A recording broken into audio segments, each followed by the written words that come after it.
तस्मै श्री गुरुवे नमः। श्री चैतन्य मनोभीष्टं स्थापितं येन भूतले स्वयं रूप कदा मह्यं ददाति स्वपदान्तिकं। वन्देऽहं श्रीगुरो श्रीयुतपदकमलं श्रीगुरून् वैष्णवांश्च। श्रीरूपं साग्रजातं सहगण रघुनाथान्वितं तं सजीवं साद्वैतं सावधूतं परिजनसहितं कृष्णचैतन्यदेवं श्री राधा कृष्णपादान् सहगण ललिता श्री विशाखान्वितंश्च। नमो विष्णुपादाय कृष्णपृष्ठाय भूतले श्रीमते भक्तिवेदांत स्वामिनिति नामिने। नमस्ते सारस्वते देवे गौरवाणी प्रचारिणे निर्विशेष शून्यवादी पाश्चात्य देशतारिणे। श्री कृष्ण चैतन्य प्रभु नित्यानंद श्री अद्वैत गदाधर शिवासादि गौर भक्तवृंद। हरे कृष्ण कृष्ण कृष्ण हरे हरे, हरे राम राम राम हरे हरे।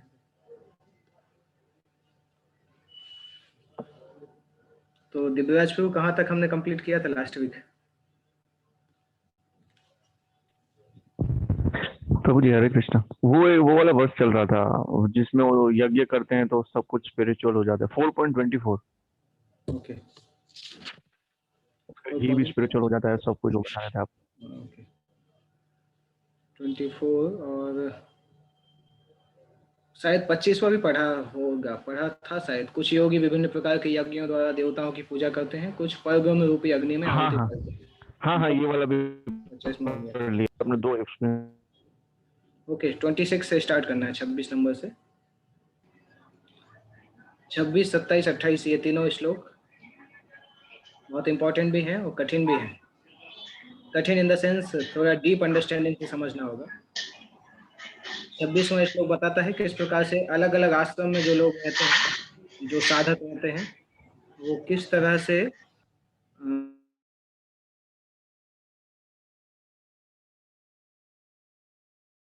लाइन गृहस्थ के लिए है। तो दोनों आश्रम के लिए बहुत महत्वपूर्ण श्लोक है ये। पहली लाइन बताता है श्रोत्रादीन इंद्रियाण्यन्ये संयमाग्निषु जुह्यति, शब्दादीन विषयानन्य इंद्रियाग्निषु जुह्यति। इसका मीनिंग होता है श्रोत्र आदिनी। श्रोत्र आदि मतलब जिन इंद्रियों से हम सुनते हैं, मतलब कान। संयमाग्निषु जुह्यति दैट मीन्स जो ब्रह्मचारी हैं उनको भौतिक संसार के बारे में श्रवण करके मन को नियंत्रित करना चाहिए। देखिए अनुवाद किस प्रकार से लिखा है। इनमें से कुछ विशुद्ध ब्रह्मचारी श्रवणादि क्रियाओं तथा इंद्रियों को मन की नियंत्रण रूपी अग्नि में स्वाहा कर देते हैं, तो दूसरे लोग नियमित गृहस्थ इंद्रिय विषयों को इंद्रियों की अग्नि में स्वाहा कर देते हैं। दोनों आश्रम का डिस्क्रिप्शन बताया गया है कि ब्रह्मचारी जब आध्यात्मिक गुरु के आश्रम में रह के श्रवण के द्वारा सुनते हैं कि इंद्रियों को किस प्रकार से नियंत्रित किया जाए, ये भौतिक संसार का स्वरूप क्या है, कैसे इस भौतिक संसार में सुखी पूर्वक रहना है और कैसे आध्यात्मिक सफलता प्राप्त करनी है। तो ब्रह्मचारी के लिए ये एक्सपेक्टेड होता है कि वो शास्त्रों से अपने गुरु के माध्यम से सुन के मन को नियंत्रित करें और इंद्रियों को मन के नियंत्रण रूपी अग्नि में स्वाहा करें। ये एक एलेगोरिकल वर्ड है। स्वाहा करना मतलब इंद्रियों की हो सकता है इच्छाएं हो, बहुत सारे करने का शक्ति हो या इच्छाएं हो, परंतु इंद्रियों को मन के द्वारा नियंत्रित करना है।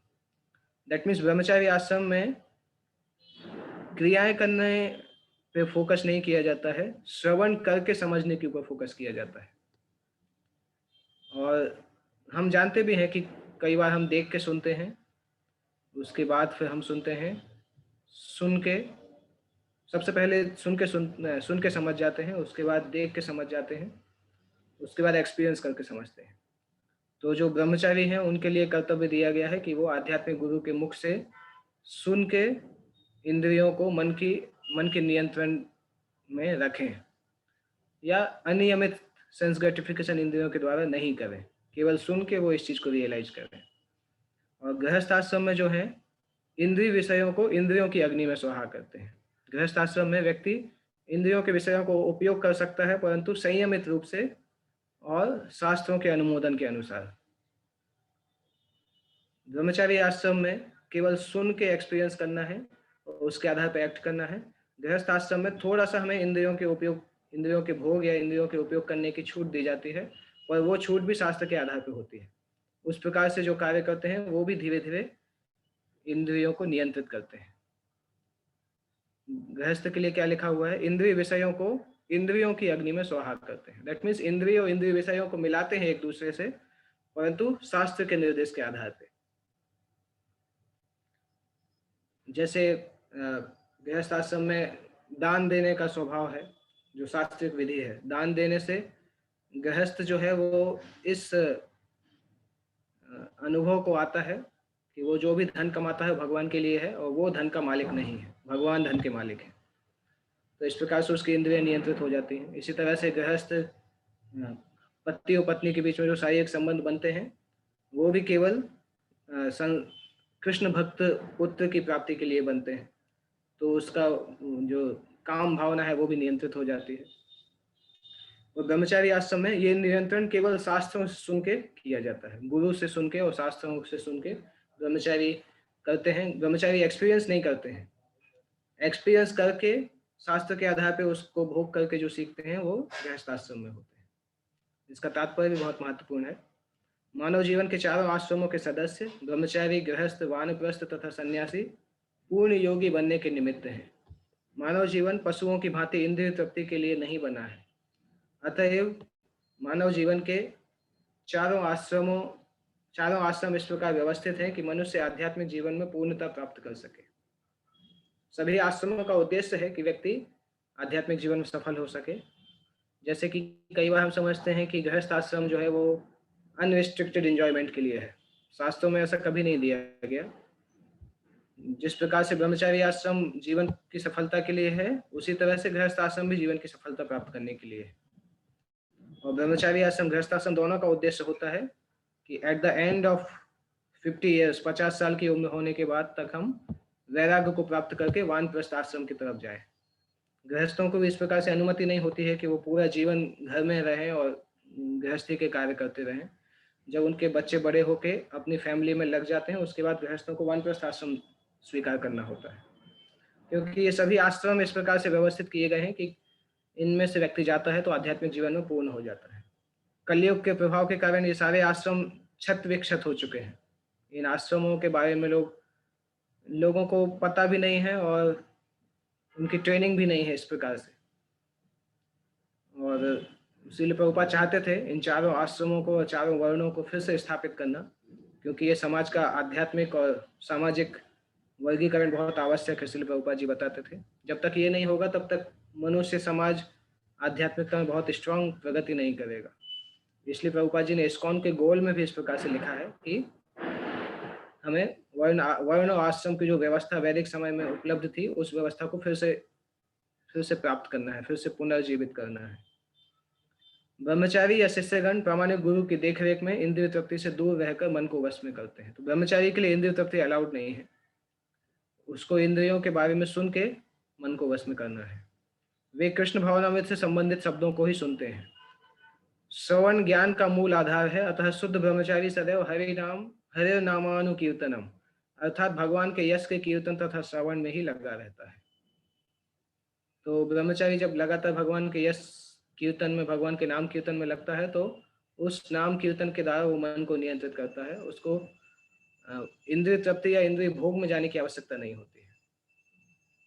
ब्रह्मचारी सांसारिक शब्द ध्वनियों से दूर रहता है और उसकी श्रवण इंद्रिय हरे कृष्ण की आध्यात्मिक ध्वनि को सुनने में ही लगी रहती है। इसी प्रकार से गृहस्थ भी, जिन्हें इंद्रिय तृप्ति की सीमित छूट है, इसमें लिखा है देखिए, गृहस्थ को इंद्रिय तृप्ति की सीमित छूट है। तो अनलिमिटेड जो इंद्रिय भोग करते हैं वो गृहस्थ आश्रम में भी नहीं माने जाते हैं, उनको गृह मेधी बोला जाता है। वो कोई आश्रम नहीं है। गृह मेधी जो है वो पाप पूर्ण जीवन है। सामान्यतः संसार के जो लोग हैं वो गृहमेधी जीवन में ही जीते हैं। प्रभुपाद जी उन गृहमेधी को गृहस्थ जीवन में लाना चाहते थे, जहाँ पे शास्त्रों के आधार पर इंद्रिय भोग, इंद्रिय तृप्ति की जाए। गृहस्थ भी, जिन्हें इंद्रिय तृप्ति की सीमित छूट है, बड़े ही संयम से इन कार्यों को पूरा करते हैं। यौन जीवन, मादक द्रव्य सेवन और मांसाहार मानव समाज की सामान्य प्रवृत्तियां हैं, किंतु संयमित गृहस्थ कभी भी यौन जीवन तथा अन्य इंद्रिय तृप्ति के कार्यों में अनियंत्रित रूप से प्रवृत्त नहीं होता। तो ब्रह्मचारी तो बहुत दूर की बात है, संयमित गृहस्थ भी कभी भी यौन जीवन, इंद्रिय तृप्ति के कार्यों को अनकंट्रोल तरीके से नहीं करता है, शास्त्रों के सिद्धांतों के आधार पर किया जाता है, इस प्रकार से शास्त्रों में बताया। इसी उद्देश्य से प्रत्येक सभ्य मानव समाज में धर्म विवाह का प्रचलन है। यह संयमित अनासक्त यौन जीवन भी एक प्रकार का यज्ञ है, क्योंकि संयमित गृहस्थ उच्चतर दिव्य जीवन के लिए अपनी इंद्रिय तृप्ति की प्रवृत्ति की आहुति कर देता है। इसलिए वैदिक शास्त्रों में विवाह का प्रचलन है। धार्मिक रूप से विवाह जब होता है भगवान को केंद्र बिंदु में रख के, तो व्यक्ति की जो इंद्रिय तृप्ति की इच्छा है, उस इंद्रिय तृप्ति की इच्छा को वो भगवान की सेवा के लिए त्याग देता है, इंद्रिय तृप्ति की प्रवृत्ति को भगवान की सेवा में आहुति लगाता है। तो ये संयमित गृहस्थ जीवन है। इसलिए मानव समाज में विवाह बहुत आवश्यक है। सामान्यतः पाश्चात्य देशों में इस प्रकार से प्रमोट किया जाता है कि विवाह की जरूरत नहीं है, लिव इन रिलेशनशिप। परंतु लिव इन रिलेशनशिप जो है वो अवैधिक है, इसलिए वो पाप का घर है। हाल ही में कुछ साल पहले भारत के सुप्रीम कोर्ट ने भी लिव इन रिलेशनशिप को अप्रूव किया। तो हिज होलीनेस भक्ति विकास महाराज ने एक लेक्चर दिया था उस समय, supreme court is ruling against God. भगवान ने जो नियम बनाया है उस नियम के अपोजिट में सुप्रीम कोर्ट ने नियम बनाया है, जो वस्तु पापमय है उसको अप्रूव किया है। तो व्यक्ति अगर धर्म विवाह के द्वारा रहता है तो धर्म विवाह में जब वो इंद्रिय तृप्ति करता है उसके साथ साथ वो जिम्मेदारी भी स्वीकार करता है फैमिली मेंटेनेंस की, और उस जिम्मेदारी को स्वीकार करके वो प्योरीफाई होता है। इसलिए हर सभ्य समाज में मैरिज का प्रचलन है, और ये मैरिज बहुत आवश्यक है। जो भी व्यक्ति ब्रह्मचारी आश्रम में नहीं है उनके लिए मैरिज बहुत आवश्यक है। कभी भी वैदिक शास्त्रों में इस तरह से नहीं बताया गया कि आप शादी भी मत करिए और ब्रह्मचारी आश्रम में भी मत रहिए। जो इस प्रकार से करते हैं वो एक्चुअली अवैधिक है, पाप पूर्ण जीवन है, क्योंकि आज नहीं तो कल वो अधर्म में चले जाएंगे। तो भारतीय वैदिक समाज में कभी भी कोई ब्रह्मस्थ आश्रम जैसा कोई आश्रम नहीं था कि ब्रह्मचारी प्लस गृहस्थ, ऐसा कोई आश्रम मेंशन नहीं है शास्त्रों में। तो या तो आपको ब्रह्मचारी आश्रम में जाना है या आपको संयमित गृहस्थ जीवन में अपनाना है, और लास्ट में फिर वानप्रस्थ जीवन प्राप्त करके वैराग्य को प्राप्त करना है। इस प्रकार से ये दो प्रकार के यज्ञ हैं, एक ब्रह्मचारी के लिए, एक गृहस्थ के लिए। ब्रह्मचारी को सुन के सीखना है, गृहस्थ को संयमित रूप से शास्त्र आधार पर भोग करके सीखना है, वैराग्य के बारे में सीखना है। इसके बाद नेक्स्ट श्लोक आता है, किस प्रकार से जो ये यज्ञ करते हैं, दोनों यज्ञ, वो लोग किस प्रकार से इनको संपूर्ण करते हैं। सर्वाणि इंद्रिय कर्माणि प्राण कर्माणि चापरे आत्म संयम योगाग्नौ जुह्वति ज्ञान दीपिते। ज्ञान यज्ञ के बारे में बताया जा रहा है। सर्वाणि इंद्रिय कर्माणि प्राण कर्माणि चापरे, दूसरे जो मन तथा इंद्रियों को वश में करके आत्म साक्षात्कार करना चाहते हैं, संपूर्ण इंद्रियों तथा प्राण वायु के कार्यों को संयमित मन रूपी अग्नि में आहुति कर देते हैं। इसमें दूसरे प्रकार के लोग हैं जो कि इंद्रिय और प्राण वायु दोनों कार्यों को संयमित मन रूपी अग्नि में आहुति कर देते हैं। ये एक अष्टांग योग का पद्धति के बारे में डिस्कशन किया जा रहा है कि प्राण वायु को नियमित करके और इंद्रियों को भी नियमित करके, संयमित करके, कंट्रोल मन के द्वारा उसको पाप के जीवन से बाहर निकलना। तो अष्टांग योग के बारे में बताते हैं। इसलिए अगला जो श्लोक आता है 28-29 श्लोक, वो अष्टांग योग को डिस्क्राइब करता है। 29 नंबर का श्लोक, इसका तात्पर्य थोड़ा सा कठिन है, थोड़े संस्कृत के अलग अलग शब्द बताए गए हैं, तो तात्पर्य ध्यान से सुनिएगा। यहाँ पर पतंजलि द्वारा सूत्रबद्ध योग पद्धति का निर्देश है। पतंजलि कृत योग सूत्र में आत्मा को प्रत्यग आत्मा तथा पराग आत्मा कहा गया है। जब तक जीवात्मा इंद्रिय भोग में आसक्त रहता है तब तक वह पराग आत्मा कहलाता है, और ज्यों ही वह इंद्रिय भोग से विरत हो जाता है तो प्रत्यग आत्मा कहलाने लगता है। जीवात्मा के शरीर में 10 प्रकार की वायु कार्यशील रहते हैं और इसे श्वास प्रक्रिया प्राणायाम द्वारा जाना जाता है।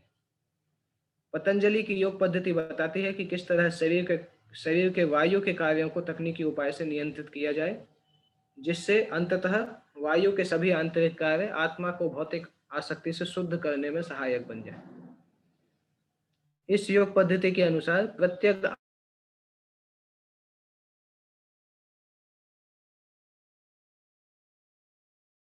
विषयों से प्रतिक्रिया करती हैं, यथा कान सुनने के लिए, आंख देखने के लिए, नाक सूंघने के लिए, जीभ स्वाद के लिए तथा हाथ स्पर्श के लिए है। और ये सब इंद्रियां मिलकर आत्मा से बाहर के कार्यों में लगी रहती है। यही कार्य प्राण वायु के कार्य हैं। अपान वायु नीचे की ओर जाती है, व्यान वायु वायु से संकोच और प्रसार होता है। इस प्रकार से 10 प्रकार की वायु के अलग अलग कार्य होते हैं शरीर के अंदर। और जो परागात्मा होता है, परागात्मा केवल भौतिक भोग भोगता है, और प्रत्येक आत्मा जो है वो नियमित संयमित आत्मा कहा जाता है। जो इंद्रिय भोग से विरक्त होता है उसको प्रत्येक आत्मा बोलते हैं। तो पतंजलि योग सूत्र बताते हैं कि प्रत्येक आत्मा बनना जीवन का लक्ष्य है, क्योंकि बाकी जो इंद्रियां हैं, आंखें हैं, कान है, जीभ, त्वचा, ये सारी इंद्रियां आत्मा से बही होती हैं, बाहर के कार्यों में लगी रहती हैं। और प्राणवायु जो है वो आत्मा को शरीर के अंदर संतुलित रखती है। 5 वायु के डिस्क्रिप्शन भी है। अपान वायु नीचे की ओर जाती है, व्यान वायु संकोच तथा प्रसार होता है, समान वायु से संतुलन बनता है, उदान वायु ऊपर की ओर जाती है। और जब मनुष्य प्रबुद्ध हो जाता है तो इन सभी वायुओं को आत्म साक्षात्कार की खोज में लगाता है। भगवत गीता में ही एक और परपोर्ट में तात्पर्य में प्रभुपाद जी लिखते हैं कि आत्मा जो है वो इन सभी 5 प्रकार की 10 प्रकार की जो वायु हैं, इन इन इन वायुओं के कारण आत्मा इस शरीर के अंदर है। और विशेष रूप से प्राण वायु जो है वो आत्मा को शरीर में रखती है। इसलिए हम देखते हैं कि जब कोई व्यक्ति मर जाता है तो बोला जाता है कि उसके प्राण निकल गए, क्योंकि ये प्राण वायु उस शरीर को छोड़ देती है, और प्राण वायु के छोड़ते साथ आत्मा भी शरीर को छोड़ देती है। इसलिए उस व्यक्ति को बोला जाता है कि उसके प्राण चले गए। तो इन सभी वायु में प्राण वायु सबसे महत्वपूर्ण है, जो कि मानव शरीर की क्रियाकलाप करती है और आत्मा को भी शरीर के अंदर रखती है। तो इस श्लोक में बता रहे हैं कि मन इंद्रियों को नियंत्रित करके इंद्रियों तथा प्राण वायु के कार्यों को संयमित करते हैं। प्राण वायु के कार्यों को संयमित कैसे करेंगे? प्राणायाम की क्रियाओं के द्वारा। जैसे अनुलोम विलोम प्राणायाम होते हैं, अलग अलग अष्टांग योग की जो पद्धति होती है उससे प्राण वायु को संयमित किया जाता है। वो अगले कुछ श्लोक में आएगा, 29 नंबर श्लोक में आता है वो डिटेल में। तो टेक्स्ट 28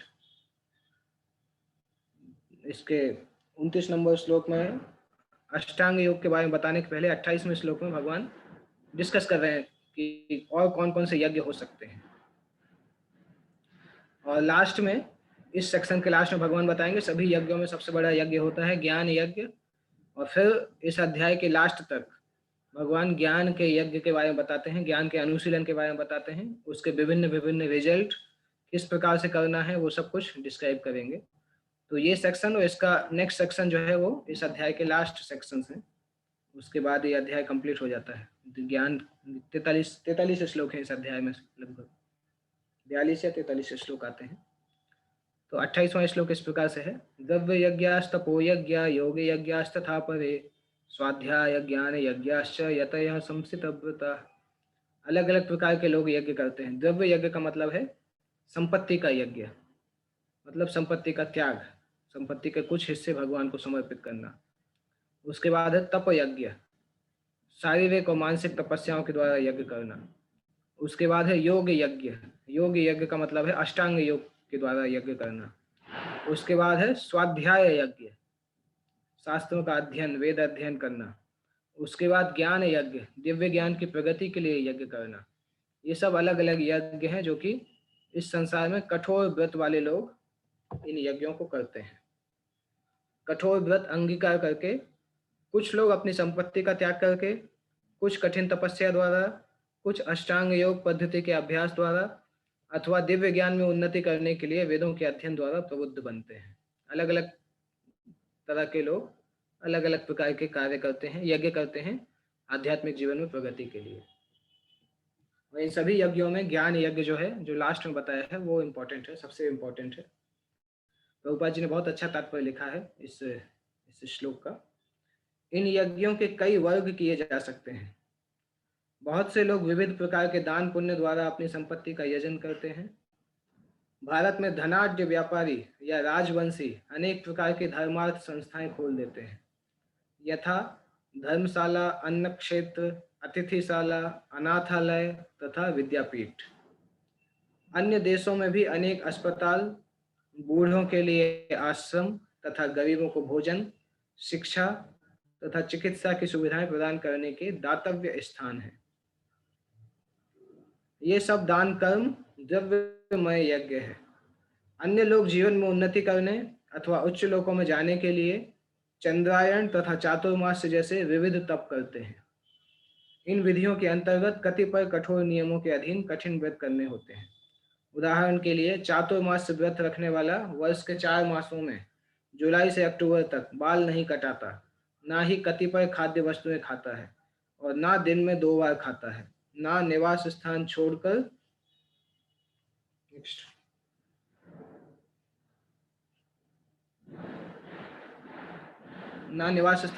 कहीं जाता है।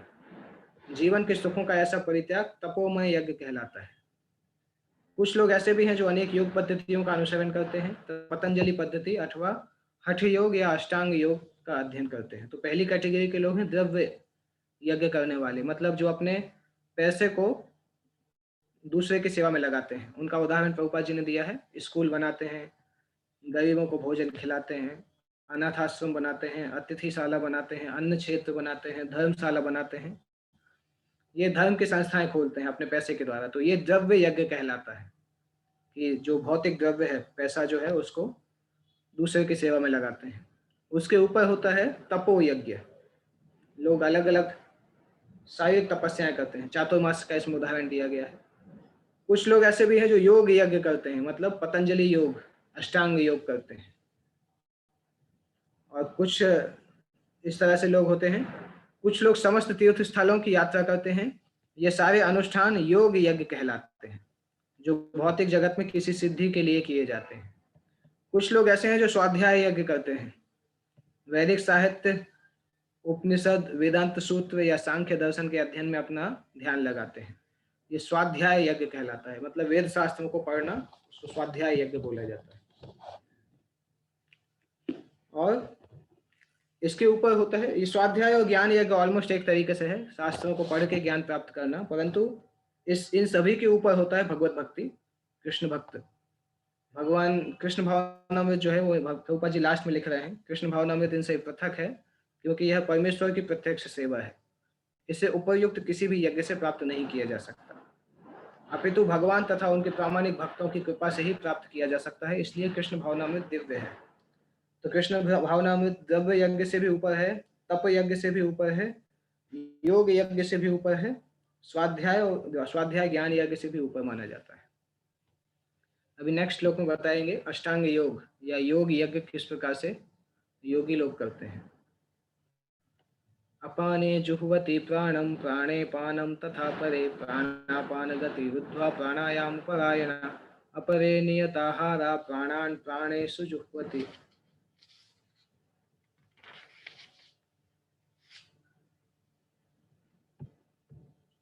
इसमें है अपाने जुह्वति प्राणम। अन्य लोग हैं जो समाधि में रहने के लिए श्वास को रोके रहते हैं, प्राणायाम करते हैं। अपान में प्राण को और प्राण में अपान को रोकने का अभ्यास करते हैं, और अंत में प्राण अपान को रोककर समाधि में रहते हैं। तो अपाने मतलब नीचे जाने वाली वायु, प्राण मतलब ऊपर जाने वाली वायु, प्राण, और फिर प्राण अपान को रोक के समाधि में आ जाते हैं। और कुछ योगी जो है वो कम भोजन करके प्राण की प्राण में ही आहुति देते हैं। ये थोड़ा कठिन है समझना। प्राणायाम में आप देखेंगे तो एक प्रोसेस कहलाती है पूरक, एक कहलाती है कुंभक, एक कहलाती है रेचक।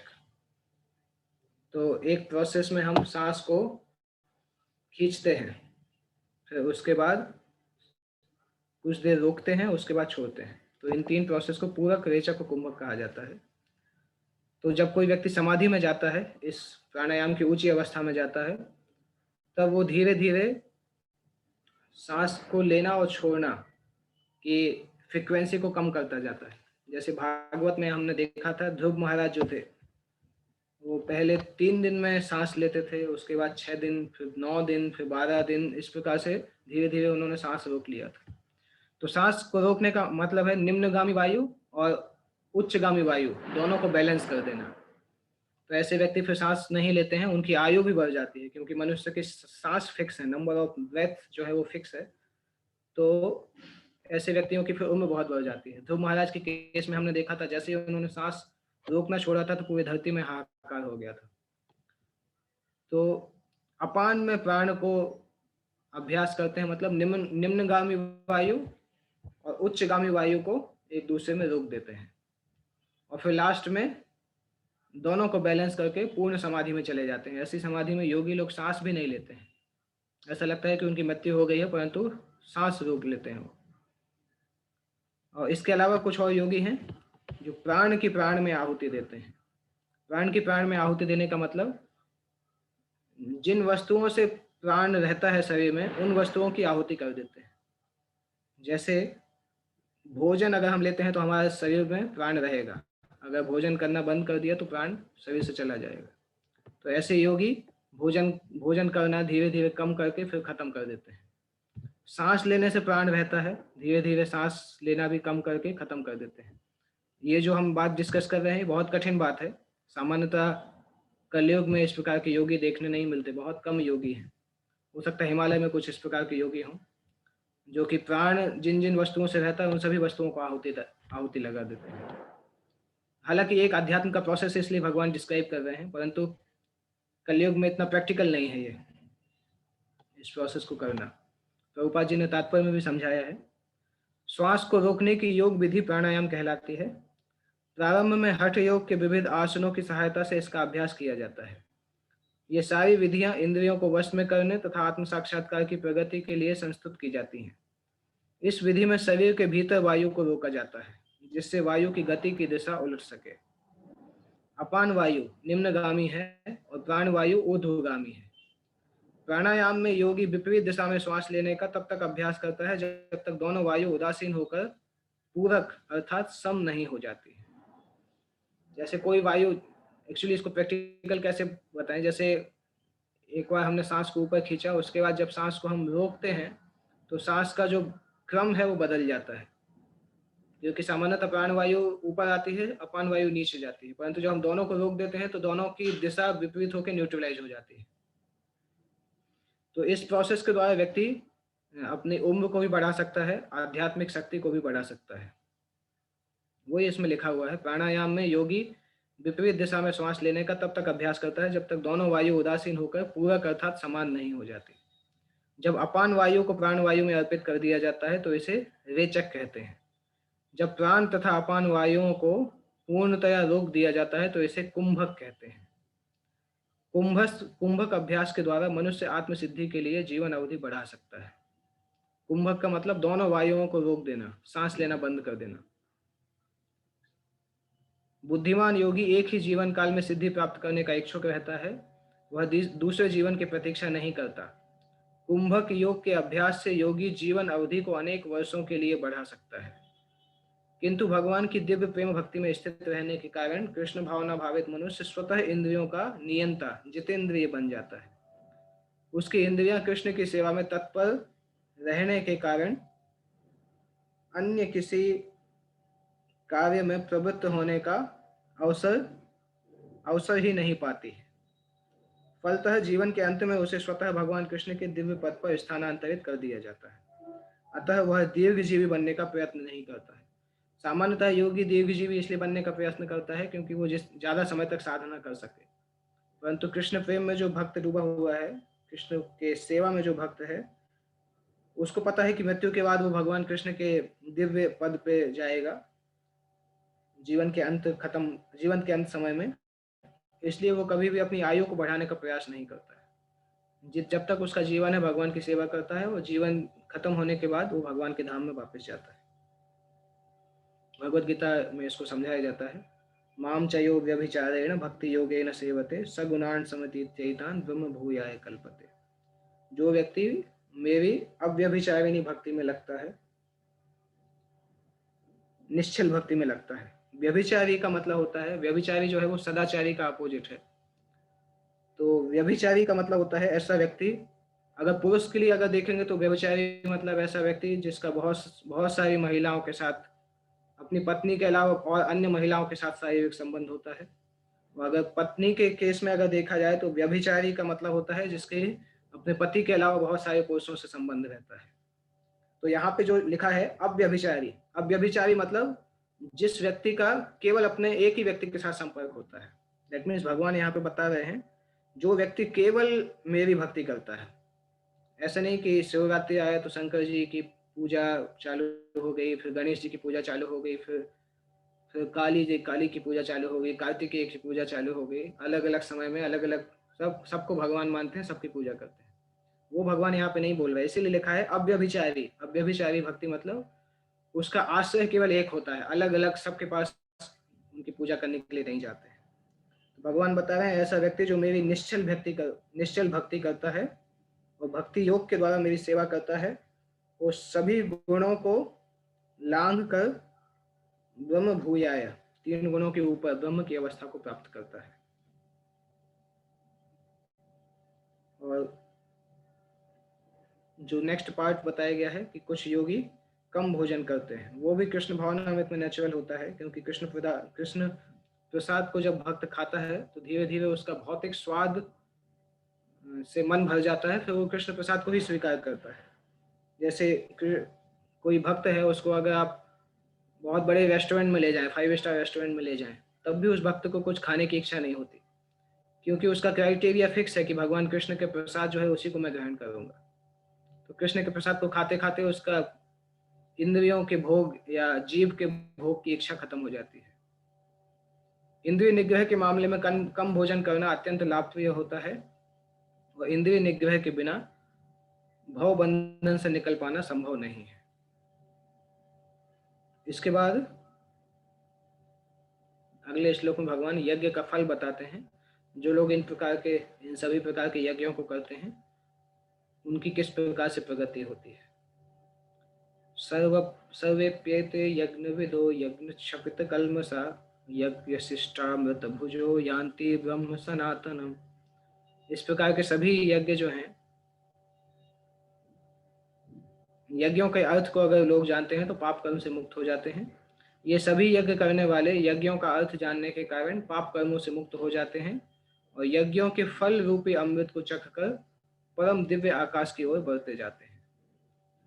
ऊपर जो हमने यज्ञ लिखे हैं, उन यज्ञों को जो जानते हैं वो धीरे धीरे पाप कर्मों से मुक्त होते जाते हैं, और जैसे जैसे पाप कर्मों से मुक्त होते हैं वैसे वैसे भगवान के धाम की तरफ बढ़ते जाते हैं। विभिन्न प्रकार के यज्ञ, द्रव्य यज्ञ, स्वाध्याय यज्ञ तथा योग यज्ञ की उपर्युक्त व्याख्या से यह देखा जाता है कि इन सब का एक ही उद्देश्य है, और वह है इंद्रियों का निग्रह। इंद्रिय तृप्ति ही भौतिक अस्तित्व का मूल कारण है। अतः जब तक इंद्रिय तृप्ति से भिन्न धरातल पर स्थित ना हुआ जाए तब तक सच्चिदानंद के नित्य धरातल तक उठ पाना संभव नहीं है। यह धरातल नित्य आकाश या ब्रह्म आकाश में है। उपर्युक्त सारे यज्ञों से संसार के पाप कर्मों से विमल हुआ जा सकता है। जीवन में इस प्रगति से मनुष्य न केवल सुखी और ऐश्वर्यवान बनता है, अपितु अंत में निराकार ब्रह्म के साथ या भगवान कृष्ण की संगति प्राप्त करके भगवान के धाम को प्राप्त करता है। जो इन प्रकार के यज्ञों को करते हैं, इंद्रिय तृप्ति की इच्छाओं को खत्म करके वो पाप के जीवन से मुक्त होते हैं और भगवान के धाम की तरफ आगे बढ़ते हैं। इंद्रिय तृप्ति की इच्छा, भगवान से स्वतंत्र होकर इंद्रिय तृप्ति की इच्छा जो है वो पाप का मेन कारण है।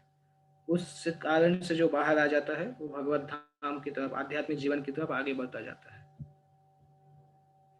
और इस श्लोक में, अगले श्लोक में भगवान बताते हैं कि जो व्यक्ति कोई यज्ञ नहीं करता है उसके लिए इस संसार में कभी भी अच्छा नहीं होता है। वो ना तो इस संसार में सुखपूर्वक रह पाता है, ना अगला जन्म उसका सुखपूर्वक होता है। नायम लोकोस्त्य यज्ञस्य कुतोन्यः कुरुसत्तम। हे कुरुसत्तम, हे कुरुश्रेष्ठ, यज्ञ के बिना तो इस संसार में ही लोग ठीक से नहीं रह पाते हैं, या इस संसार में ही लोग जीवन को सुखी पूर्वक नहीं जी पाते हैं, तो अगले जन्म में कैसे रहेंगे। दैट मीन्स अगर कोई व्यक्ति यज्ञ नहीं करता है तो उसका संसार में हमेशा स्ट्रगल चलता रहता है। यज्ञ का केवल ये मतलब नहीं है कि हम यज्ञ की वेदी पे मंत्र पढ़ के जो घी डालते हैं वही केवल यज्ञ कहलाता है। इसीलिए भगवान ने इतने सारे यज्ञों को बताया, जब यज्ञ, तपो यज्ञ, योग यज्ञ, स्वाध्याय यज्ञ, ज्ञान यज्ञ। अगर कोई इनमें से कोई यज्ञ को नहीं करता है तो वो इस जीवन में ही सुखी नहीं रह सकता है, तो अगले जीवन में वो क्या करेगा। मनुष्य इस लोक में चाहे जिस रूप में रहे, वह अपने स्वरूप से अनभिज्ञ रहता है। दूसरे शब्दों में भौतिक जगत में हमारा अस्तित्व तो हमारे पाप पूर्ण जीवन के बहुगुणित फलों के कारण है। अज्ञान ही पाप पूर्ण जीवन का कारण है और पाप पूर्ण जीवन ही इस भौतिक जगत में अस्तित्व का कारण है। तो ये एक बहुत इंपॉर्टेंट पॉइंट यहाँ पे है। अज्ञान पापमय जीवन का कारण है और पापमय जीवन इस संसार में अस्तित्व का कारण है। ये जानना कि हम शरीर हैं ये एक अज्ञान कहलाता है, और ये जानना कि हम आत्मा है ये ज्ञान कहलाता है। तो पाप पूर्ण जीवन का मेन कारण है अपने आप को शरीर समझना। इसलिए कई बार लोग पूछते हैं कि भगवान भगवद गीता में अर्जुन को सबसे पहले आत्मा का ज्ञान क्यों बता रहे हैं। वास्तविकता में आत्मा का ज्ञान सबसे पहला ज्ञान है, क्योंकि आत्मा का ज्ञान जिसको हो जाता है वो पापमय जीवन से बाहर आ जाता है। क्योंकि आत्मा का ज्ञान नहीं होना मतलब आत्मा के बारे में अज्ञानता जो है वही पापमय जीवन का कारण है, और जब कोई पापमय जीवन में रहता है तो वो भौतिक संसार में फंसा रहता है। इसलिए भगवान गीता में कोई भी ज्ञान बोलने के पहले सबसे पहले भगवद गीता में आत्मा का ज्ञान सुनाते हैं, उसके बाद कर्म योग, ज्ञान योग ये सब डिस्कस करते हैं। क्योंकि अगर आत्मा का ज्ञान नहीं दिया जाए या व्यक्ति आत्मा के बारे में नहीं जाने तो उसके आगे के जो ज्ञान है वो व्यक्ति नहीं समझ सकता है। तो इसलिए पाप जीवन भौतिक जगत में अस्तित्व का कारण है। मनुष्य जीवन ही वह द्वार है जिससे होकर इस बंधन से बाहर निकला जा सकता है। अतः वेद हमें धर्म, अर्थ, काम तथा मोक्ष का मार्ग दिखलाकर बाहर निकलने का अवसर प्रदान करते हैं। धर्म या ऊपर संस्तुत अनेक प्रकार के यज्ञ हमारी आर्थिक समस्या को स्वतः हल कर देते हैं। जनसंख्या में वृद्धि होने पर भी यज्ञ संपन्न करने से हमें प्रचुर भोजन, प्रचुर दूध इत्यादि मिलता रहता है। जब शरीर की आवश्यकता पूर्ण होती रहती है तो इंद्रियों को तुष्ट करने की बारी आती है। अतः वेदों में नियमित इंद्रिय तृप्ति के लिए पवित्र विवाह का विधान है। इस प्रकार मनुष्य भौतिक बंधन से क्रमशः छूटकर उच्च पद की ओर अग्रसर होता है। दैट मीन्स वेद जो है वो हर व्यक्ति के लिए लिखे गए हैं, और हर व्यक्ति के लिए वेदों में कुछ ना कुछ विधान है, चाहे व्यक्ति कितना भी पतित स्तर पर हो, परंतु अगर वो वेद पूर्ण वस्तुओं को स्वीकार करता है तो धीरे धीरे उसकी भोग की इच्छा, इंद्रियों के भोग की जो पापमय इच्छा है वो इच्छा पूरी होती है और व्यक्ति उच्च पद की ओर जाता है। इस प्रकार मनुष्य भौतिक बंधन से क्रमशः छूटकर उच्च पद की ओर अग्रसर होता है और मुक्त जीवन की पूर्णता परमेश्वर का सानिध्य प्राप्त करने में है। परमेश्वर का सानिध्य कैसे प्राप्त कर सकते हैं? यज्ञ के द्वारा प्राप्त कर सकते हैं। यदि कोई व्यक्ति वेदों के अनुसार यज्ञ करने के लिए तत्पर नहीं होता तो वो इस शरीर में सुखी जीवन की आशा कैसे कर सकता है? अगर इस जीवन में ही सुखी नहीं रहेगा तो आगे के जीवन में कैसे वो सुख की कामना कर सकता है? स्वर्ग में भी विभिन्न प्रकार के अलग अलग सुख हैं, परंतु सबसे ऊंचा सुख है कि व्यक्ति इस भौतिक संसार से बाहर वैकुंठ में जाए और वहां पे कृष्ण का सेवा करे, और वो कृष्ण की सेवा करना और आध्यात्मिक संसार में जाना सभी समस्याओं का परमानेंट सॉल्यूशन है। तो अभी भगवान बता रहे हैं कि ये जो सारे जो यज्ञ उन्होंने डिस्क्राइब किए पिछले 6-7 श्लोकों में, वो सभी जो यज्ञ हैं वो प्रामाणिक यज्ञ हैं, और शास्त्रों में इनको बताया गया है कि इन यज्ञों को करने से व्यक्ति मोक्ष को प्राप्त कर सकता है। एवं बहुविधा यज्ञा वितता ब्रह्मणो मुखे कर्मजान विद्धितान सर्वान एवं ज्ञात्वा विमोक्ष्यसे। भगवान बता रहे हैं 32वें श्लोक में, ये विभिन्न प्रकार के यज्ञ वेद सम्मत है और ये सभी प्रकार के कर्मों से उत्पन्न है। इन्हें इस रूप में जानने पर तुम मुक्त हो जाओगे।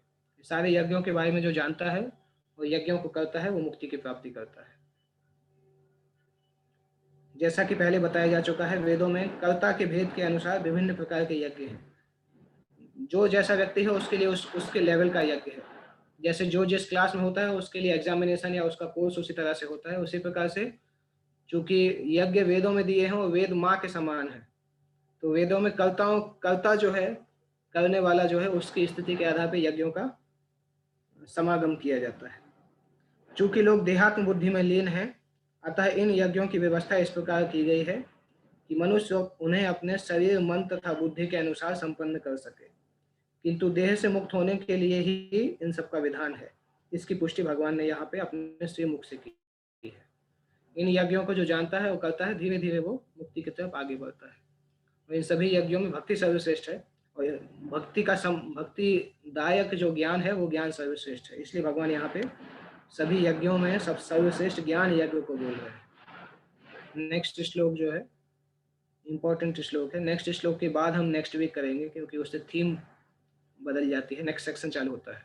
ये 33वां श्लोक आज का लास्ट श्लोक रहेगा। इसमें भगवान बता रहे हैं कि सभी यज्ञों में से ज्ञान यज्ञ सर्वश्रेष्ठ है।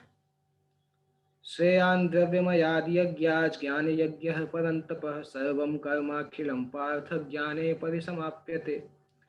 हे परंतप, द्रव्य यज्ञ से ज्ञान यज्ञ श्रेष्ठ है। हे पार्थ, अंत तो गत्वा सारे कर्म यज्ञों का अवसान दिव्य ज्ञान में होता है। इसका मतलब है जितने प्रकार के भी यज्ञ हैं उन सभी यज्ञों में स्वाध्याय ज्ञान यज्ञ जो बोला गया था वो सबसे ऊंचा है, क्योंकि सभी कर्मों को करने के बाद व्यक्ति को ज्ञान की ही प्राप्ति होती है। जब कोई व्यक्ति कर्म योग करता है तो उसको फिर ज्ञान योग की प्राप्ति होती है। तो इसलिए सभी कर्म योग जो है वो ज्ञान योग में आके फलीभूत होते हैं, इसलिए ज्ञान योग सर्वश्रेष्ठ है। और इसके अगले श्लोक से फिर सेक्शन चालू होता है कि ये ज्ञान यज्ञ कैसे किया जाए, तो इस ज्ञान यज्ञ करने के फायदे क्या हैं, ज्ञान यज्ञ करने से क्या क्या मिलता है, किससे इसको प्राप्त किया जाए, ये नेक्स्ट सेक्शन होगा। और वो सेक्शन इस अध्याय का लास्ट सेक्शन है जो हम नेक्स्ट वीक में करेंगे। तो ये श्लोक बहुत जरूरी है, इसका तात्पर्य भी बहुत अच्छा है। समस्त यज्ञों का यही एक प्रयोजन है कि जीव को पूर्ण ज्ञान प्राप्त हो, जिससे वह भौतिक कष्टों से छुटकारा पाकर अंत में परमेश्वर की दिव्य सेवा कर सके। तो भी इन सारे यज्ञों की विविध क्रियाओं में रहस्य भरा है और मनुष्य को यह रहस्य जान लेना चाहिए। कभी कभी कर्ता की श्रद्धा के अनुसार यज्ञ विभिन्न रूप धारण कर लेते हैं। जब यज्ञकर्ता की श्रद्धा दिव्य ज्ञान के स्तर तक पहुंच जाती है तो उसे ज्ञान रहित द्रव्य यज्ञ करने वाले से श्रेष्ठ माना जाता है। दैट मीन्स द्रव्य यज्ञ करते करते जब उसको दिव्य ज्ञान की प्राप्ति हो जाती है तो उसका एलिवेशन हो जाता है, उसकी प्रगति हो जाती है।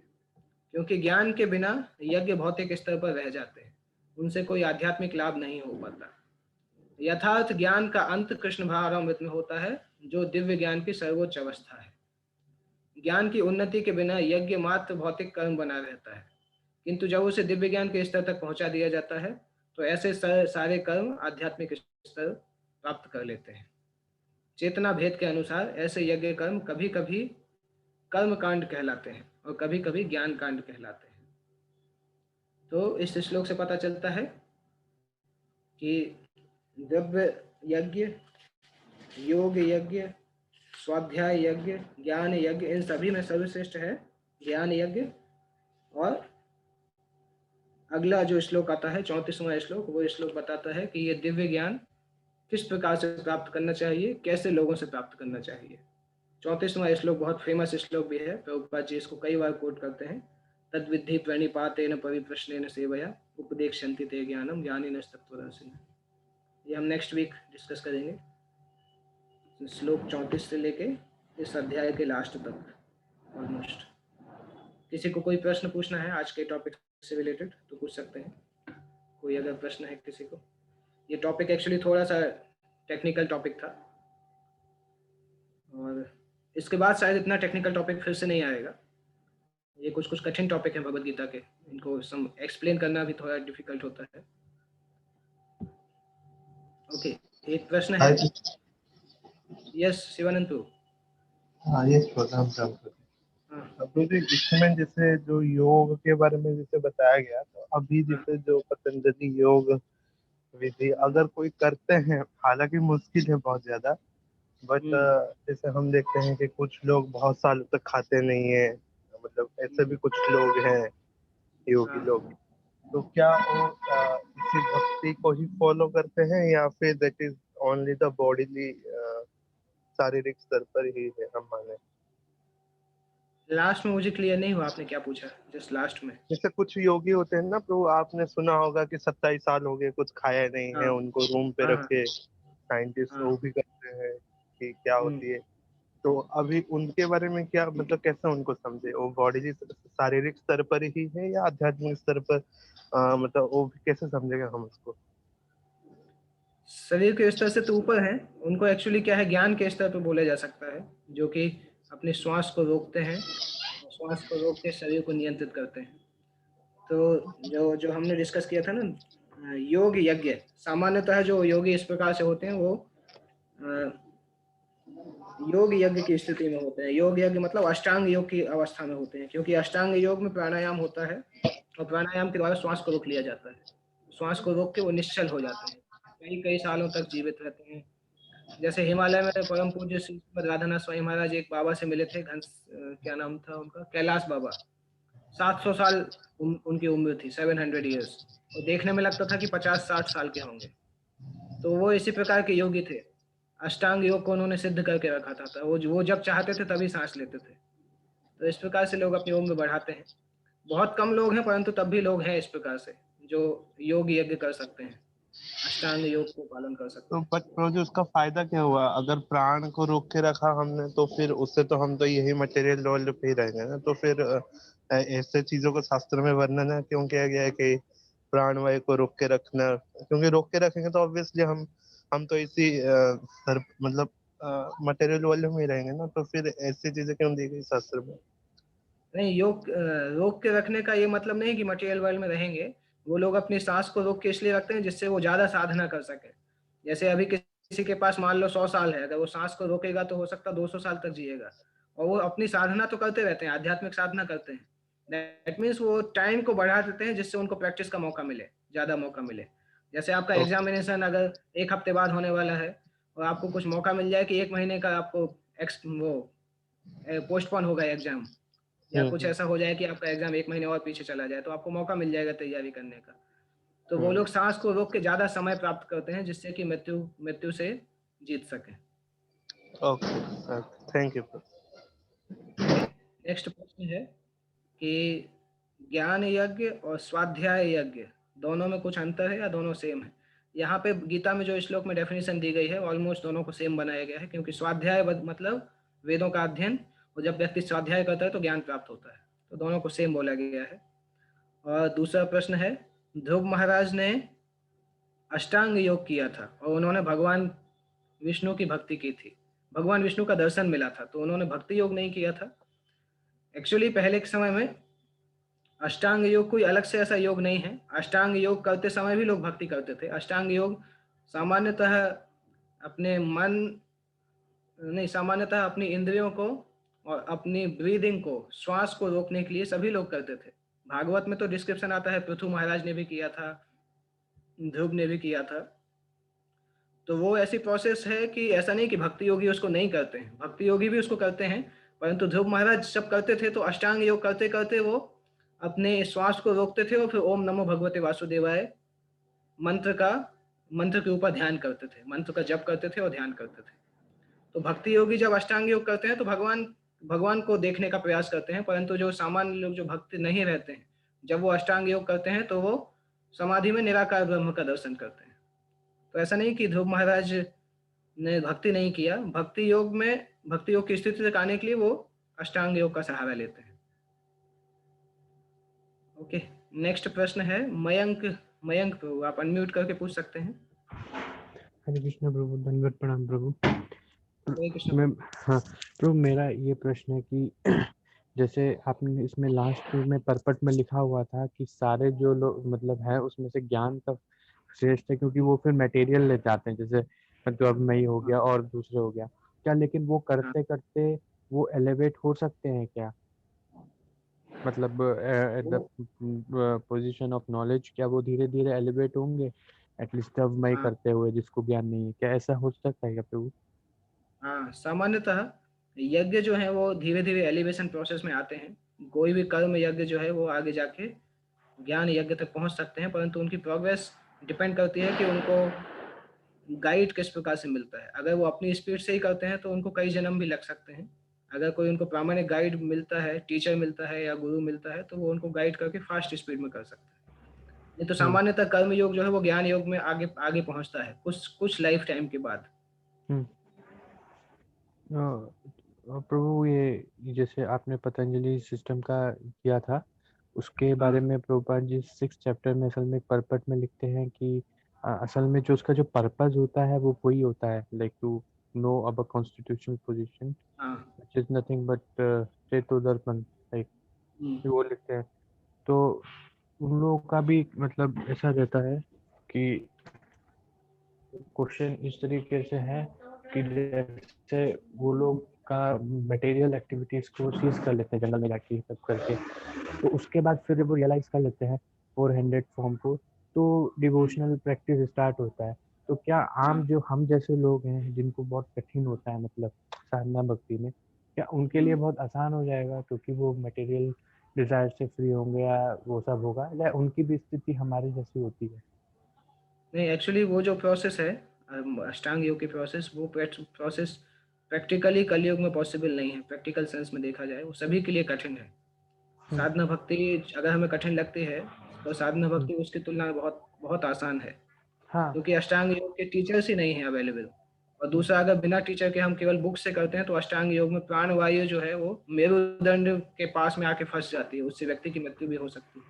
कई हम्म, ऐसे योगी हुए हैं जिन्होंने उसको प्रयास किया और या तो पागल हो जाते हैं या मृत्यु को प्राप्त होते हैं उसको, क्योंकि चक्र जब आप जागृत करने का प्रयास करते हैं तो प्राण वायु, शरीर के अंदर इतना ज्यादा मेरुदंड का इतना ज्यादा जाल है, नर्वस सिस्टम इस प्रकार से है कि बिना प्रामाणिक गुरु के पास जाके आप उसको कर ही नहीं सकते। तो बहुत कठिन है, प्रैक्टिकली इम्पॉसिबल जैसा बताते हैं। हम्म। लेकिन तो ओके। मेरा प्रश्न मतलब वैसे एक अलग था, नॉर्मल जैसे एक श्रृंखला बताई गई है, तो हाँ मतलब वो हाँ कलयुग में तो ऑब्वियसली वो एक्सेसिबल ही नहीं है, लेकिन जो पुराने अगर जो होंगे, इनके if they realise the 400 form and then हाँ they start the spiritual activity which is nothing but the devotional service, तो हाँ मतलब उनके लिए जैसे अभी हम लोगों को इतना फॉलो अप हो गया, मतलब क्योंकि हम लोग उस सब में फंसे हैं ना, हमको हाँ। दिक्कत होता है। हम्म। ये क्या उन लोगों के लिए क्या वो बहुत स्मूथ हो जाता है क्या? हम कह सकते हैं निष्ठा से वो कर सकते हैं, मतलब इतना माइंड ऑलरेडी हार्ट क्लियर हो सकता है कि उन लोग मतलब हमसे जंप लेवल पे वो कर सकते हैं? ये मेरा प्रश्न है। सामान्यतः जो लोग समाधि में भगवान के चार रूप का दर्शन करते हैं फिर भक्ति में आते हैं, परंतु हम्म, समाधि तक पहुंचने की प्रोसेस उनकी बहुत लंबी होती है। हाँ, ऑब्वियसली जब हाँ, समाधि में जब वो भगवान का दर्शन करते हैं उसके बाद वो भक्ति में फिर निश्चित हो जाते हैं, क्योंकि उन्होंने पीछे का प्रोसेस कर लिया होता है। हम्म, परंतु समाधि तक पहुंचना अपने आप में बहुत लंबा प्रोसेस है। हम्म, कई कई ऋषियों को 50-50 हजार 1-1 लाख साल तपस्या में लग जाते हैं समाधि की स्थिति तक पहुंचने के लिए। तो हम्म, वो योगा हमेशा कठिन है, इसलिए भक्ति योग को सबसे आसान बोला जाता है। केवल कलयुग में नहीं, बाकी सभी योगों में भी भक्ति योग को सबसे आसान बोला जाता है। हम्म, सबसे आसान और सबसे ऊंचा, क्योंकि इसमें भगवान स्वयं मदद करते हैं। क्योंकि हम भगवान के नाम का जप करते हैं, भगवान से प्रार्थना करते हैं, तो भगवान स्वयं मदद करते हैं। हम्म, जैसे प्रभुपाद जी उदाहरण देते थे, छोटे बच्चे को अगर अपने माता पिता के पास जाना है अमेरिका, तो अपने आप नहीं जा सकता। वो केवल अपने फोन पे माता पिता से बात करते समय जोर जोर से रोने लगे तो माता पिता उस खुद ही आके उसका वीजा क्लियर करा के अपने साथ लेके जाएंगे। हम्म, इसी तरह से कोई भी योग पद्धति के द्वारा इस संसार को पार करके भगवान के पास जाना उसी प्रकार से है कि छोटा बच्चा अपनी शक्ति से अमेरिका जाना चाहता है। हम्म, परंतु भक्ति योग में क्या है, हम भगवान से प्रार्थना करते हैं, भगवान खुद ही हमारा वीजा क्लियर करके साथ में लेके जाते हैं। तो भक्ति योग हमेशा आसान है, हाँ, सबसे ज्यादा इफेक्टिव है। हाँ प्रभु, ओके, एक और प्रश्न है। अ, धन्यवाद, थैंक यू प्रभु। ओके।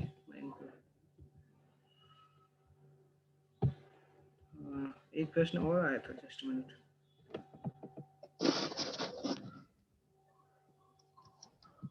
जो लोग वेदों को पढ़ रहे हैं वो ज्ञान योग करते हैं। हमारे बहुत स्वाध्याय भारत में बहुत हैं, परंतु भगवान कृष्ण को स्वीकार नहीं करते हैं। तो इस प्रकार के स्वाध्याय योग का क्या प्रभाव होता है जब वो भगवान कृष्ण को स्वीकार नहीं करते हैं? या शास्त्रों को केवल ज्ञान के लिए पढ़ना और भगवान को के दूसरे रूप को या निराकार को स्वीकार करना या अपने आप को भगवान समझना, इसका क्या फल होता है? अगर कोई ने वेदों को केवल ज्ञान के लिए पढ़ा है तो उसके दिमाग में रहेगा ज्ञान, परंतु अप्लाई नहीं कर पाएगा। उसको हो सकता है उस ज्ञान के कारण वो स्वर्गलोक या कर्म कांड की प्राप्ति कर सके, परंतु भगवत प्राप्ति नहीं होगी उसको। और अगर कोई अपने आप को भगवान समझता है तो उसको नरक की प्राप्ति होगी। और अगर कोई भगवान लॉर्ड कृष्ण या विष्णु को भगवान नहीं समझता है, उनको सामान्य व्यक्ति समझता है, तब भी उसको नरक की प्राप्ति होगी। परंतु अगर कोई मायावादी नहीं है, ये सब जो है ये दोनों प्रिंसिपल मायावाद है कि भगवान सामान्य है और सामान्य व्यक्ति भगवान है, ये मायावाद है। तो अगर ये कोई समझता है तो वो नरक जाएगा। परंतु अगर कोई भगवान को नहीं जानता है, निराकार ब्रह्म के बारे में ही पहुंच पाया है, तो भगवान उस पर कृपा करके अपने भक्त से उसकी मदद करते हैं, उसके कारण वो आगे भक्ति योग के ज्ञान को प्राप्त करता है और भक्ति को प्राप्त कर सकता है। ओके, ठीक है। प्रदीप, मेरा और एक क्वेश्चन था, लास्ट क्वेश्चन। लाइक भक्ति योग में कर्म कांड कितना मायने रखता है? हम देखते हैं कि लास्ट टाइम ऐसा हुआ था, किसी से बात हो रही थी मेरी, तो वो जगन्नाथ जी के जो मतलब वो उड़ीसा का था, बट वो जगन्नाथ जी के जो रिचुअल्स होते हैं वो बहुत फॉलो करता है, ठीक है। तो ब्लेम कर रहे थे इस्कॉन में भगवान का श्रृंगार ऐसे करते हैं वैसे करते हैं, मतलब कभी भी रथ यात्रा निकाल देते हैं, जबकि भगवान ने शास्त्र में दिया है कि इस दिन को होना चाहिए, तो उस दिन को नहीं निकाल के जब मन करे तब निकाल लेते हैं। तो वो ऐसे ब्लेम कर रहा था, तो हमारे में डिस्कशन हो रही थी, तो उसके ऐसे मैं समझाने की कोशिश कर रहा था। तो बोल रहे थे कि आप लोग अगर करो तो कर्मकांड नहीं, अगर हम बोलते हैं तो कर्मकांड बोलते हो। तो इस चीज को कैसे समझेंगे हम? मतलब मैं कोशिश तो किया, बट हो नहीं पाया। नहीं, जगन्नाथ जी के लिए जो भी क्रियाएं होती हैं वो कर्मकांड नहीं कहलाता, वो तो भक्ति की क्रियाएं है ना। कर्मकांड भगवान कृष्ण के लिए नहीं होता, कर्मकांड तो सामान्य देवताओं के लिए होता है। बट लाइक ब्रो जी, जैसे देखिए अभी किसी को पता नहीं है चीजें फॉलो करना कि एग्जैक्टली टेम्पल में इस तरीके से रिचुअल्स होती है, ठीक है। एंड वो अपने मतलब वो जितना हो पाता है कोशिश कर रहे हैं कि भगवान का श्रृंगार करे। तो लाइक जगन्नाथ टेम्पल में भगवान को सूती के कपड़े पहने जाता है, तो बोले कि तुम लोग पगड़ी पहनाते हो भगवान को, कहाँ पे लिखा है शास्त्र में पगड़ी पहनना? जैसे शास्त्र में श्रृंगार है वैसा क्यों नहीं करते हो तुम लोग? तो ऐसे ब्लेम करा था। तो इस उनको केस बोल में सकते हमें हैं कि आपको कैसे पता शास्त्र में नहीं लिखा है, आप जाके हरिभक्ति विलास में पढ़िए कि जगन्नाथ जी का श्रृंगार कैसे होता है और हर विग्रह का श्रृंगार कैसे होता है। भगवान को पगड़ी लगाना तो नेक्टर ऑफ डिवोशन में भी लिखा हुआ है, उज्ज्वल नीलमणि में भी लिखा हुआ है। तो अगर कोई व्यक्ति ने सारे शास्त्रों को नहीं पढ़ा है तो वो कैसे क्लेम कर सकता है कि आप लोग शास्त्र के आधार पर नहीं करते हैं? उनको बोलिए आप जाके इस्कॉन मंदिर के पुजारी से पूछिए, बता देगा कौन से शास्त्र में लिखा है, या उसको मेरा नंबर दीजिएगा, बता देंगे कहाँ कहाँ पे लिखा है कैसे भगवान का श्रृंगार करना है। भगवान का श्रृंगार और हमेशा शास्त्रों के आधार पर ही होता है। आप अगर हमने कोई शास्त्र नहीं पढ़ा है, हमने उसके प्रैक्टिस को नहीं देखा है, तो हम ये नहीं बोल सकते कि वो सब लोग अपने मन से कर रहे हैं। और लाइक वो ऐसा कह रहा था कि जैसे जगन्नाथ जी की जो स्कंद पुराण के अनुसार या पद्म पुराण के अनुसार जो रथ यात्रा का दिन फिक्स होती है, उस दिन को तुम लोग ना निकाल के तुम्हारी जब मन करे तुम निकाल लेते हो, कार में बिठा के निकाल लेते हो, ऐसा खिलौना समझ के रखे देखिए हो। उसके पीछे क्या उद्देश्य है, जगन्नाथ जी की रथ यात्रा क्यों निकलती है? हाँ, ऑब्वियसली भक्तों को दर्शन देने के लिए भगवान निकलते हैं। हाँ, तो प्रभुपाद जी या भक्ति सिद्धांत या जो भी आचार्य हैं, उनका क्या मोड था? जैसे प्रभुपाद जी से एक बार एक व्यक्ति ने पूछा कि प्रभुपाद जी तो अमेरिका में फ्लैट में मंदिर खोल देते थे, उस समय बिल्डिंग मंदिर तो बनाते नहीं थे, फ्लैट रेंट पे लिया, मंदिर खोल दिया। तो एक व्यक्ति आके पूछता है कि आपके मंदिर का गुंबद कहाँ है? आपने गुंबद नहीं बनाया, ऐसा ही मंदिर खोल दिया। प्रभुपाद ने उससे पूछा मंदिर खोलने का मतलब क्या है?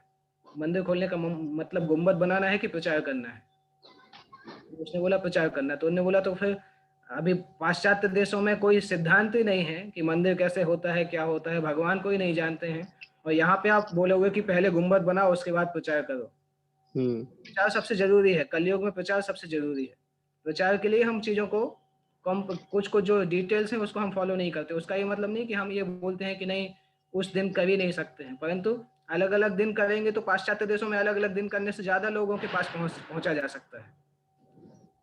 इसलिए बहुत सारी रथ यात्रा पूरे साल भर होती है, परंतु वो सबके अपने अपने मतभेद हैं। ये तो हमारे आचार्यों के नियम है, उसके कारण हम करते हैं। जगन्नाथ जी के जो भक्त हैं उनको उनके लिए ये मानना बहुत कठिन है। उनका स्वभाव भी बहुत अच्छा है, उनका सेंटिमेंट भगवान के लिए अच्छा है, परंतु प्रभुपाद ने जो स्थापित किया वो प्रचार के लिए स्थापित किया। तो ऐसे उनका ये जो मानना क्या वो गलत है या सही है, या फिर किस तरीके से वो सब? दोनों में से कोई भी गलत नहीं है। उसको हम यूनिटी इन डाइवर्सिटी बोल सकते हैं। जैसे मैं आपको एक एग्जांपल दूंगा कि सीता जी बोल रही थी कि सीता जी लक्ष्मण से बोलती हैं कि जाओ, राम की जान खतरे में है, जाके राम को बचाओ। और लक्ष्मण जी सीता जी से बोल रहे हैं कि भगवान राम को तो कोई नहीं मार सकता है, उनकी जान कैसे खतरे में होगी, उन्होंने मुझे आपकी रक्षा करने के लिए बोला। तो सीता जी भगवान राम के प्रति चिंतित थी प्रेम के कारण, और लक्ष्मण जी उसी प्रेम के कारण भगवान राम के प्रति कॉन्फिडेंट थे। तो दोनों में से कोई गलत नहीं था, सीता भी राम की भक्त है, लक्ष्मण भी राम के भक्त है, परंतु एक भगवान राम की रक्षा के लिए चिंतित थे और दूसरे भगवान राम के ऊपर कॉन्फिडेंट थे। तो ये तो चीजें चलती रहेंगी संप्रदाय में, उसमें किसी का ऐसा एसेंशियली मिस्टेक नहीं है, परंतु भगवान की सेवा करने का अलग अलग भाव है, अलग अलग तरीके से सेवा करना चाहते हैं। Okay thank you. ठीक है, नेक्स्ट वीक हम 34वें श्लोक से करेंगे। आज शाम को 7:30 बजे भागवत का क्लास होगा। परीक्षित महाराज यमुना के तट तक पहुंच चुके हैं और श्रीमद् भागवत प्रारंभ होगा आज, मतलब सुखदेव गोस्वामी सुनाना चालू करेंगे। शाम को 7:30 बजे ज्वाइन कर सकते हैं आप लोग। जगत गुरु श्री प्रभुपाद की जय। श्रीमद् भगवद गीता की जय।